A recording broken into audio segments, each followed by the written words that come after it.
komponen yang dimiliki oleh tumbuhan berwarna hijau itu karena ada zat klorofil yang membentuk warna hijau dari daun tersebut.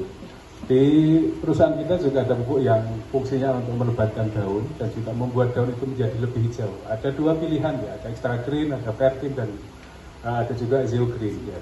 Jadi untuk daun ini memang komponen penting untuk tumbuhan ketika proses asimilasi, fotosintesis itu sangat dibutuhkan, terutama untuk menyerap oksigen ya, dan juga mengeluarkan CO2. Jadi daun adalah komponen penting bagi tumbuhan.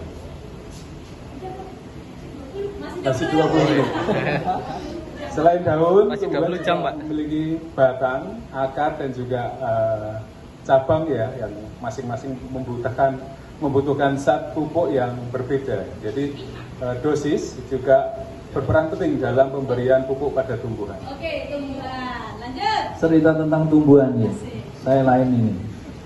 Pengalaman saya, setiap saya nanam baik itu pepaya, kemudian pisang dan cabai yang lain-lain itu tidak pernah hidup. Kenapa? Saya nggak tahu, kata orang tua saya tangannya itu tidak teles. Sehingga saya di rumah itu banyak tanaman. Itu saya hanya menyiapkan lahan, saya siapkan bukasi kalau di kita ya, pupuk kandang. Kemudian yang nanam itu kalau tidak istri saya, anak saya. Kenapa? Karena kalau yang nanam saya mesti mati. Jadi yang kemarin diberikan Mas Imam itu saya nggak nanam Mas, yang nanam istri saya, alhamdulillah hidup. Jadi ada cerita seperti itu, saya pertama nggak percaya ya, tapi saya ngalamin sendiri. Itu nanti kita perlu konsultasikan ke pakarnya. Intinya setiap tanaman itu perlu perlakuan beda-beda. Ada yang butuh. Setiap pertanian itu membutuhkan unsur makro, yaitu N, P, dan K. N itu ada natrium seperti yang disampaikan yang tadi, itu untuk pengembangan awal pokok dalam tanaman, dalam pembuahan. Terus ada K. K itu adalah kalium atau K20, itu bisa membuahkan atau memberikan bobot dan rasa manis di dalam pertumbuhan buahnya itu sendiri. Dan terakhir itu fosfor atau fosfat, itu bisa menguatkan dan daya tahan supaya buah-buah tersebut tidak gampang mati dan untuk menyuburkan di sistem pertahanan di dalam bawah, di dalam bedengnya seperti itu. Mengaitkan dalam pertumbuhan yang lain, kita juga sudah memberikan komposisi yang bagus untuk di sistem mikronya juga. Nanti khususnya di kalsium itu ada CaCO, ada Zn, dan zinc, ada magnesium dan lain-lain. Di situ untuk menguatkan dan untuk menambahkan anti rontok seperti itu. Dan penggunaan terbaik di dalam pembubukan kalsium adalah di waktu di waktu yang tepat.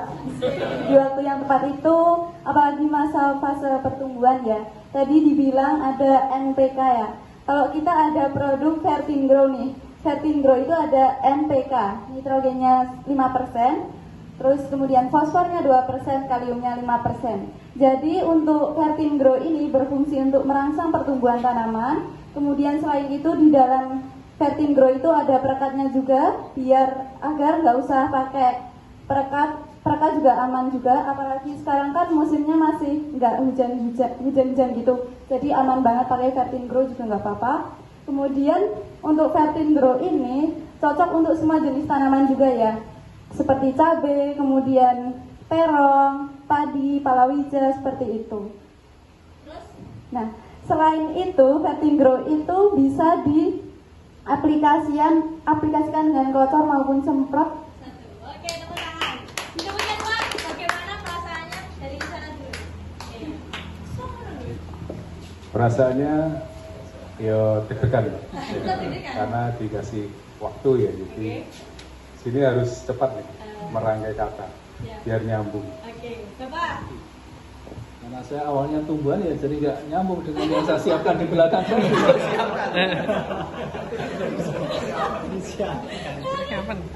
Alhamdulillah saya sudah terbiasa. Saya penyiar poli, Mbak. Reporter. Walah, ya. Ini kayak live waktu TikTok atau apa ya? Oke, siap. Udah berasa. Oke, sip. Tepuk tangan untuk